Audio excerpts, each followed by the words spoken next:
أعوذ بالله من الشيطان الرجيم بسم الله الرحمن الرحيم. А вот мнение известного ученого 17 столетия, жившего в Сирии, Исмаиль бин Абдуль-Ани ан-Наблюси, который умер в 1652 году по милади. В своем 12-томном произведении «Аш-Шарх ад-Дурар» он пишет: мусульманин не обязан следовать только одному мазхабу. Он может в случае затруднений исполнять отдельные предписания и по другой школе. Однако при этом должен соблюсти все условия этого мазхаба в исполнении поклонений.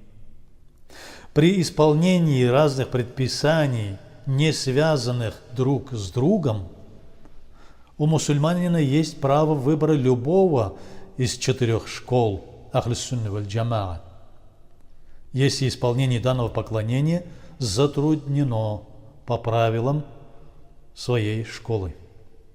Другой крупнейший ученый 19 столетия из Сирии Ибн аль-Абидин ад-Димашки, который умер в 1836 году, в книге «Раддуль-Мухтар» пишет по этому поводу следующее: совершать какое-либо поклонение, выискивая и используя самые легкие способы из разных школ, не разрешается.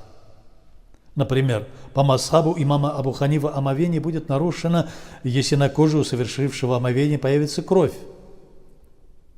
Надо будет совершить повторное омовение. В мазхабе имама Шафи'i просто вытирают кровь, и омовение не нарушается. В другом случае, если совершивший омовение прикоснулся кожным покровом к посторонней женщине, по мазхабу Шафи'i омовение нарушается. По мазхабу Ханафи никакого нарушения не будет. И намаз можно исполнять без повторного омовения. Если же у совершившего омовение на коже появилась кровь, а также он соприкоснулся с кожей женщины, необходимо повторное омовение по обоим школам, так как произошло совокупное нарушение. Таким образом, совершая какое-либо поклонение по своему мазхабу, нельзя в то же самое время следовать и другой школе. Как было отмечено выше, указаниями других школ можно пользоваться в крайнем случае. Использовать фетвы других мазхабов под силу лишь тем, кто хорошо изучил данный вопрос по всем 4 школам.